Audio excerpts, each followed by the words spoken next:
भारत में निकाह करके आए पाकिस्तानी महिलाओं को वापस भेजा गया है, जहां वो रोते हुए मोदी जी से गुहार लगा रही हैं। जी हां, आपको बता दें कि पहलगाम हमले के बाद पाकिस्तानी नागरिकों को वापस उनके मुल्क भेजा जा रहा है। इसी कड़ी में पाकिस्तान से अपने बुआ के बेटे के निकाह पर भारत आई महिला को अब वापस पाकिस्तान भेजा जा रहा है। सरकार के आदेश के बाद उसका वीजा रद्द किया गया है और जब उसे भारत छोड़ना पड़ा, इस दौरान महिला बिलख बिलख कर रोने लगी और बार बार यही गुहार लगाती रही कि मुझे बच्चों से अलग मत करो। हाँ जी, अभी जाने के लिए वो कह रहे हैं, क्योंकि हमने पिटीशन का भी वो आज हमारा केस जो है वो होगा, लेकिन अभी इन्होंने कल रात को 10:30 के बाद इन्होंने फिर हमें मेल कर दिया है और FRO वाले हमारे घर में भी आए थे। उन्होंने कहा था कि आप लोग जाएं, आपका वीजा जो है इनलीगल है। अच्छा। आपका मतलब आप एग्जिट वीजा जो है वो अप्लाई करें और आप यहाँ से जाएं। अगर हमें एग्जिट वीजे पे भेजना था या अगर हम अनलीगल थे तो हमें पहले भेजना चाहिए था। इतने दिनों से इनके कहने से हम रुके हुए थे ना, ऐसे तो नहीं रुके थे। इन्होंने जो हमें रूल्स बताए, आपने जम्मू डिस्ट्रिक्ट से बाहर नहीं जाना, हम नहीं गए।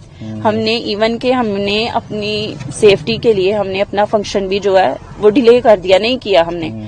और मतलब वो कह रहे थे अंकुश शर्मा, जो मतलब उन्होंने बोला है कि आपकी जो भी ये केस के वो है अब ठीक है अपनी जगह पे। हमारा LTV अभी भी अंडर प्रोसेस में ही आ रहा है। अच्छा। और मतलब ये मैं एक और बात कहना चाहूंगी कि सोशल मीडिया पे ये बोल रहे हैं कि हमारी ऑनलाइन मतलब स्टार्ट हुई है बात, शादी तो हमारी ऑनलाइन हुई है, लेकिन वो कह रहे हैं कि ये मतलब प्यार हुआ ऑनलाइन। प्यार व्यार नहीं हुआ, अरेंज मैरिज है हमारी। और मेरी मतलब पुप्पो के बुआ के बेटे हैं, मैं इनके मामू की बेटी हूँ। हमारा बचपन में रिश्ता तय हो गया था और 9 साल पहले हमारी मंगनी हुई है। मेरी पुप्पो इंडिया में मतलब इंडिया से पाकिस्तान गए हैं, 4 से 5 मरतबा गए हैं वो।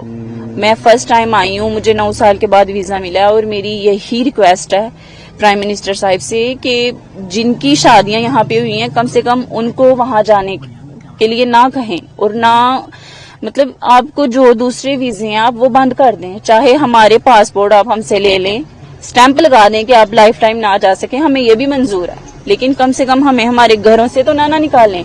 पाकिस्तानी हमें बोल रहे हैं, पाकिस्तानी हम तब तक थे जब हम वहां थे। अब हमारी शादी यहाँ है, अब हमारे शोहर की जो नेशनैलिटी है हमारी भी वही होगी। मुझे एक और बात कहनी थी, मतलब कल रात से जब से हमारे घर में नोटिस आया जाने का, मेरी दादो है मतलब मेरे हस्बैंड की वो नानो है और वो तब से बेहोश है। अगर हमें किसी की मौत के लिए भेजा जा रहा है तो हमारे भेजने से हमारे घर में भी तो हो रही है ना, वो भी तो अटैक उनको आ रहा है, वो इतना रो रहे हैं। वो तो मैंने तो अभी अपने घर में बताया ही नहीं। वो तो हमें फिर भी ये उम्मीद है कि हमने कोर्ट में कहा हुआ है, हमें क्या पता हमें रोक लिया जाए या प्राइम मिनिस्टर क्या पता वो ही यही कह दें कि जिनकी यहाँ शादियां हुई हैं वो ना जाए। ये बात गलत है, हमें ये कह रहे हैं पाकिस्तानी है, पाकिस्तानी है। पाकिस्तानी हम वहाँ के रहने वाले हैं और हमारी फैमिली जो है वो यहाँ की ही रहने वाली थी। जब जंग हुई थी तब वो अलहदा हुए थे और मेरा डोमिसाइल बना हुआ है, मैं वहाँ मतलब ये कहा जाता है कि हम यहाँ के ही रहने वाले, महाजरीन हमें कहा जाता है वहाँ पर पाकिस्तान में, जो जम्मू कश्मीर के ही रहने वाले हैं। और मैं फिर बार बार यही रिक्वेस्ट कर रही हूँ कि हम सब की जिनकी शादियां हुई हैं उनको प्लीज उनके बच्चों से माओ को ना दूर किया जाए।